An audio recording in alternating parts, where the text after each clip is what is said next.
What's up, guys? Tuki here, back again with my Quebec City Nordiques franchise mode on NHL 17. We are in the Season 7 playoffs, and this will be our Round 2 matchup against the Pittsburgh Penguins.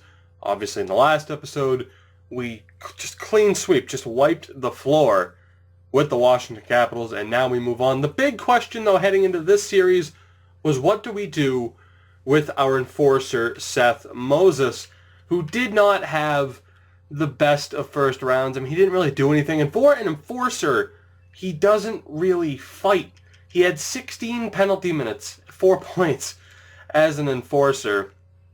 Although, granted, having him in the lineup maybe gave us that little bit extra. I'm not really sure how to read it. So it was floated around, maybe have Patrice Bergeron there to win him one last cup, what would be his second cup. He hasn't been on a winning team as far as I'm aware of in these last 7 seasons.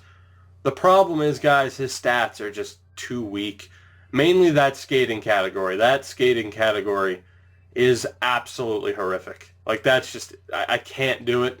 In fairness, if we wanted to view it as get him one more cup, every team gets a few exceptions. We could get his name on the cup regardless.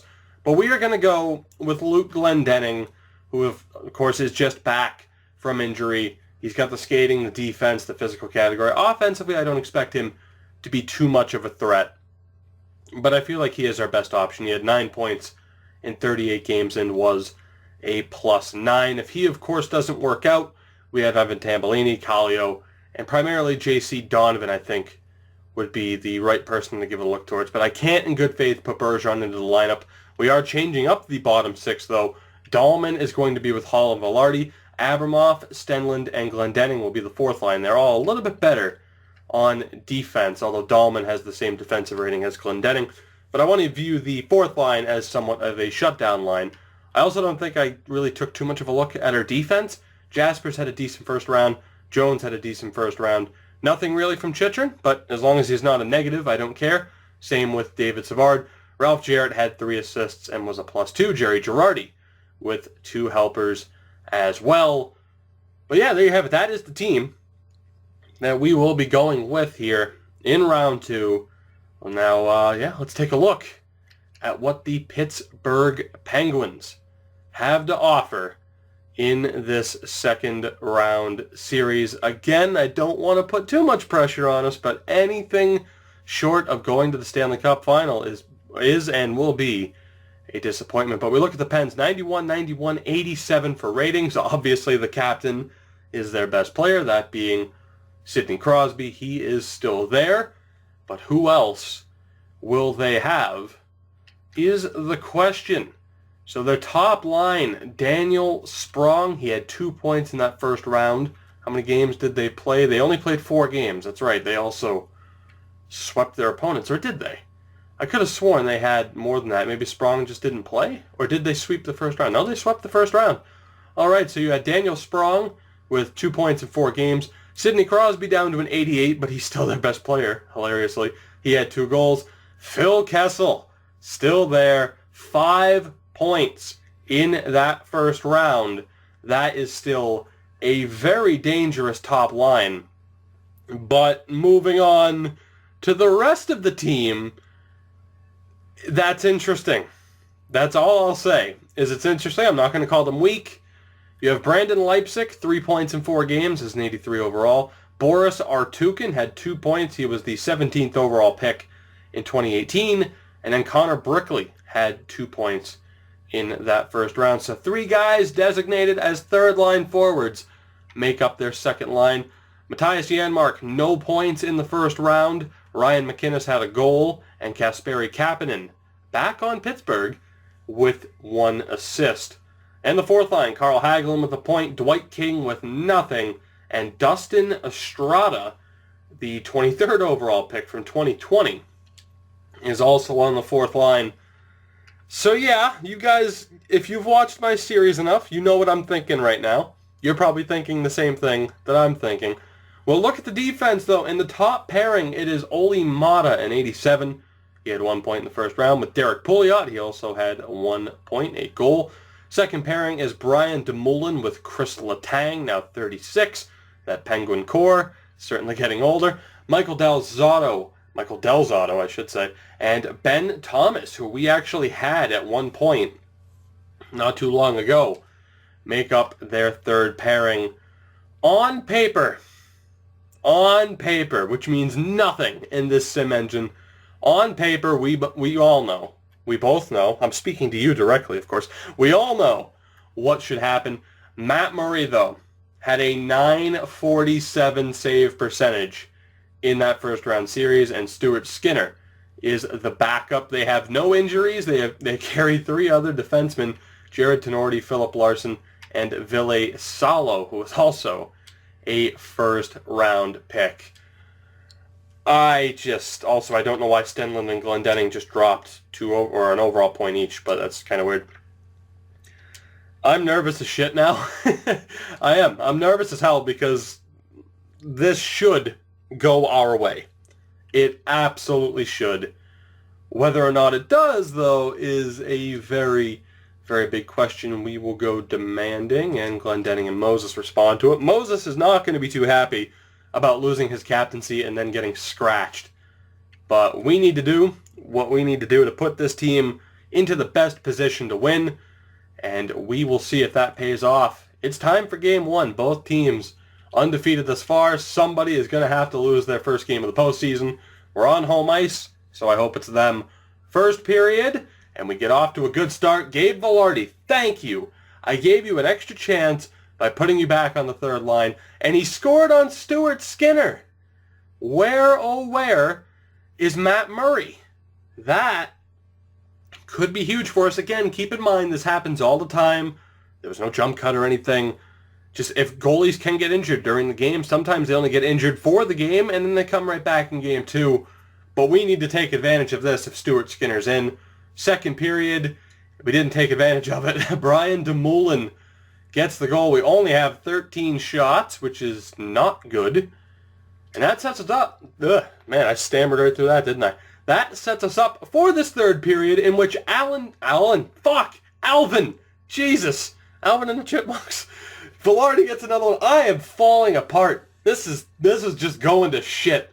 My God, what a shit show we have here.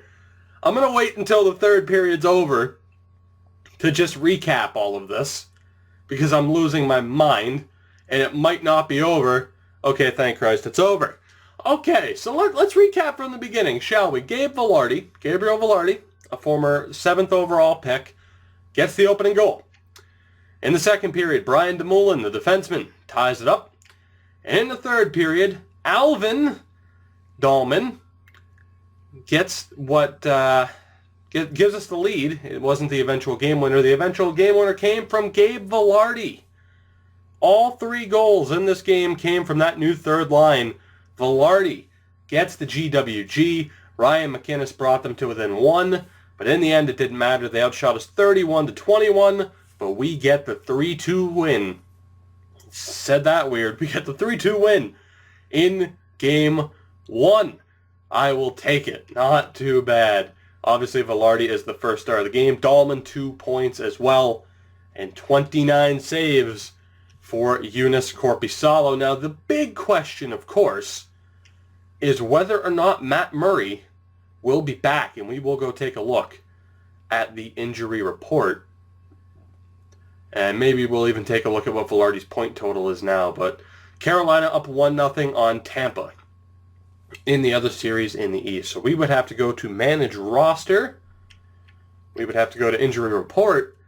Is Matt Murray out? That is the question. He is not. So it was a single game injury, or they just randomly decided to start Skinner instead for some reason. Regardless, I'm happy. We won that first game, and things are looking good. But yeah, Dahlman, Hall, and Vilardi. Vilardi had not done too much, but now all of a sudden he has 4 points in 5 games. And like I said, though, this is a very big postseason for him, for Abramov, that bottom 6 in general, aside from Dahlman, because there are a lot of low overall guys there that just haven't reached their potential. But, you know, just because they haven't reached their potential doesn't mean I won't keep them if they prove to be worthy. Just because fucking Vilardi hasn't become a 90 overall doesn't mean he's not still valuable, is what I am trying to say as I bide time until we can start the Game 2 sim, which coincidentally will begin right now here with the first period. And we're scoreless. That's a little bit boring, isn't it? Second period, though, far from boring. Very, very, very far from boring. Holy shit. All right, then. Well, Matt Murray, welcome back. I am, again, just biding time. You're going to hear my mouse click. There it is. My mic volume was a little bit too high. All right, let's recap this now, shall we? Nolan Patrick, Matthew Tkachuk. The first line felt a little bit lonely, a little bit left out after the third line dominated. And then Gabriel Vilardi said, fuck you two. This is my postseason. He gets 2 goals. Vilardi has 4 goals in 5 periods. The third period hasn't even been played yet. We'll start that sim right now.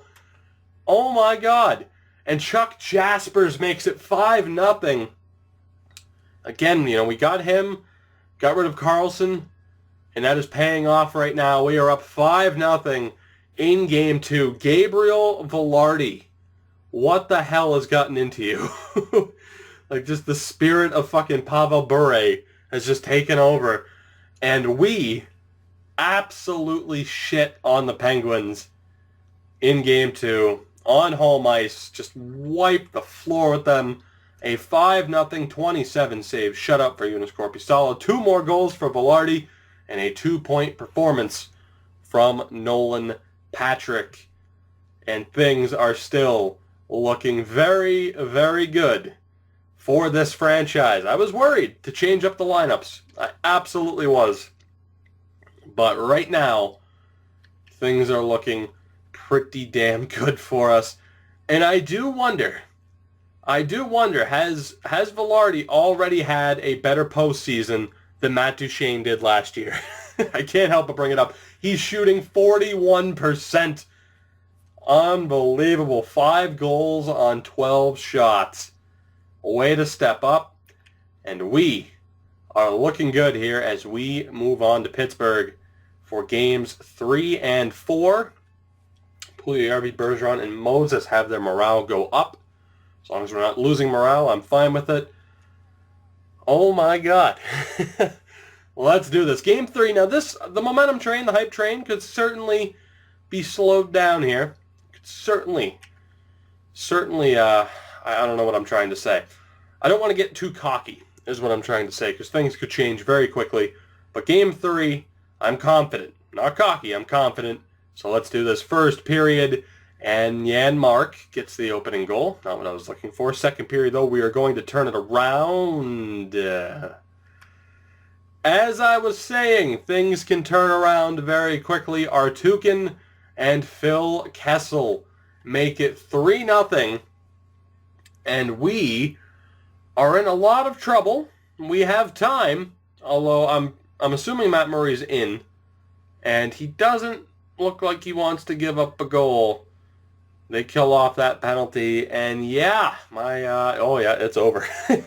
Boy, oh boy, is it over. Phil Kessel with his second of the game, and the Penguins respond in a very big way, handing us our first loss of this postseason, a 30-save shutout from Matt Murray. And yeah, off the back of a 5-0 win to get shut out 4-0, that was probably worst case scenario that I was alluding towards. So no bueno, not good at all. But we still do have the 2-1 lead. And yeah, let's just move right on to Game 4. We're not going to make any lineup changes unless worst case scenario happens again here. But that's not going to happen. We're going to bounce back. We're going to take a 3-1 series lead back home. And then we're going to kick Pittsburgh out of the playoffs. Does it sound like a plan, boys? I think it does. So show me. There you go. See, there you go. We're good. That's a great start. We're looking good. Nolan Patrick on the top line and Kevin Stenlund, you beauty, with 27 seconds left. We're up 2-0. Second period, that is going to continue, and it did. It wasn't perfect, But it continued. Patrick Laine made it 3-0. Connor Brickley made it 3-1. And then Stenlund gets his second of the game. And Matthew Tkachuk adds another one. All three members of the first line have a goal in this game. Stenlund has the other two, and we are up 5-1. A glorious 5-1 scoreline as we start this third period. And it's looking good. I would be shocked. I'm not even going to say it. If Joonas Korpisalo gave up 4 goals, then fuck it. Just fuck it. I'll wave the white flag. You can take this game, and we'll have a tie series. That isn't happening, though. Korpisalo shuts the door, 27 of 28 saves, and we bounce back from a 5-0 shutout to being shut out 4-0 to beating Pittsburgh by the score of 5-1. 2 goals for Stenlund. Korpisalo stands on his head, and Tkachuk gets 2 points as well. And indeed, the Nords take a 3-1 series lead back home for Game 5. I don't see a reason to change anything, so we're good. If we have to go back to Pittsburgh, I will take a look at the lineups. But for now, let's just move on to Game 5. Why not? Let's just move on to Game 5 and see if we can end it here. First period, can we get off to a good start? And it's a goal apiece. David Savard from in front. You know, you'd expect Crosby to score there and Savard to score from where Crosby scored from. But we get the reverse. Savard gets his first goal of this postseason, but then, of course, Sidney Crosby ties it up, so not terrible.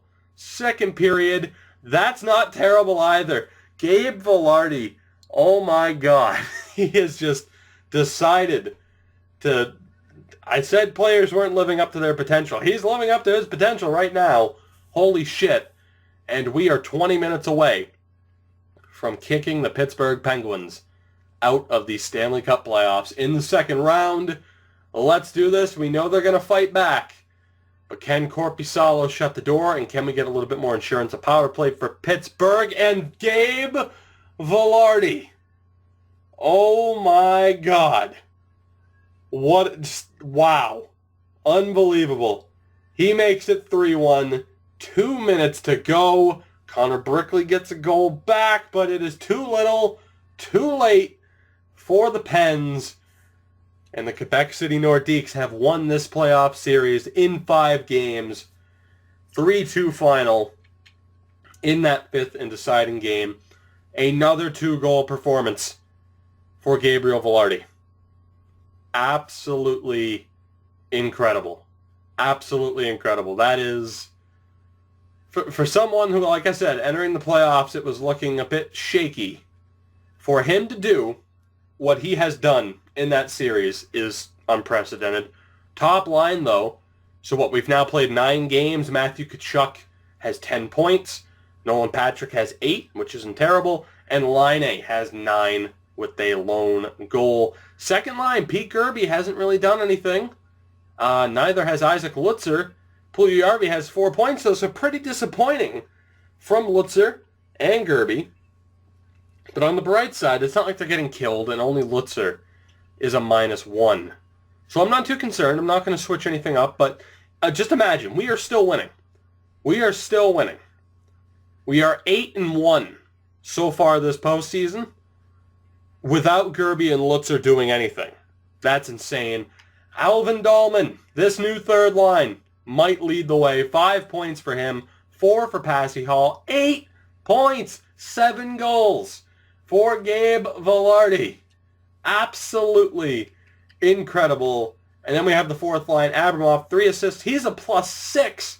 3 goals for Stenlund, a +3. Luke Glendening, only 1 point, but he is a +3 as well. That bottom 6 right now, I mean, the top line's doing great. The third and fourth line are doing great.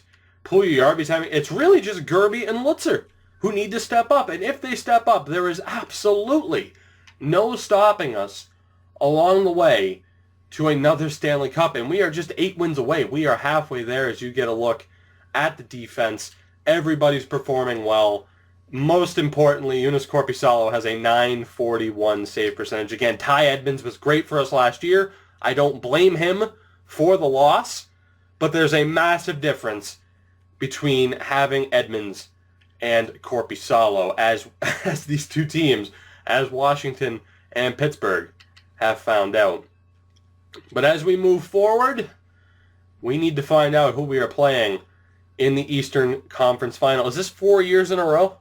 This is 4 years in a row that we are going back to the Eastern Conference Final, which is crazy because for a while there, we really struggled out of the gate to get players going. And you could say the turning point was some of those more unrealistic trades. It definitely was. But in the end, we are getting the success that I wanted, that you guys wanted. And yeah, we're looking good.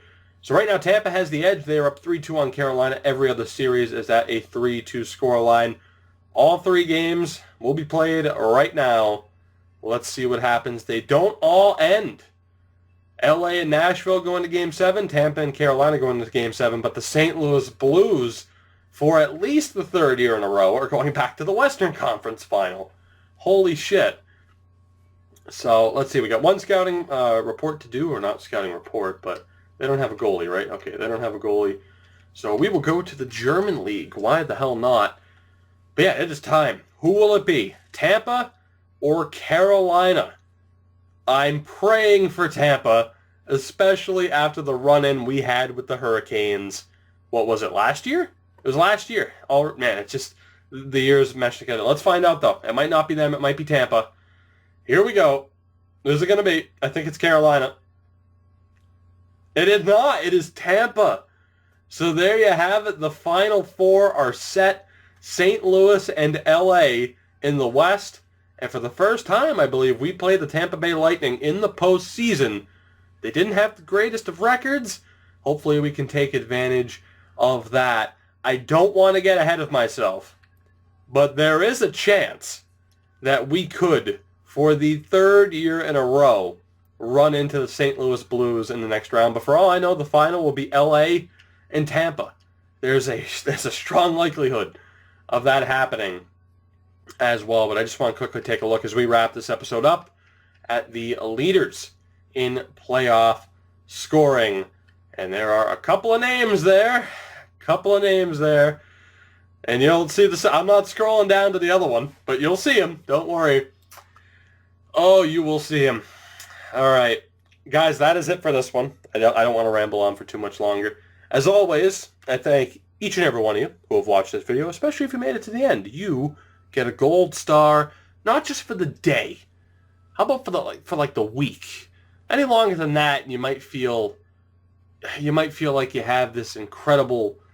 I don't know what I'm trying to say. I said I wasn't going to ramble. I ramble every fucking time. I am the worst. I do not know how to close a video. So I will just. Fuck. If you like the video, there's a nice little thumbs up. It's actually called the like button. If you would hit that, you'd get 2 gold stars. I'm not saying how long they're gonna be worth or how long they last, but you get 2 gold stars if you subscribe. If you haven't already, holy shit, I don't know what to do for you. Again, I don't know how to end videos. Let me know, guys, down below what you thought, of course. Any constructive criticism, anything I should do for the next round. I don't think I'll change the lineup, though, so yeah. I will see you guys. This has been the worst. Oh, my God. This has been the worst. I will see you guys in the next video. There is going to be a next one. God damn it. Come hell or high water. Where we take on the Tampa Bay Lightning in the Eastern Conference Final. I will see you guys then. This has been the worst.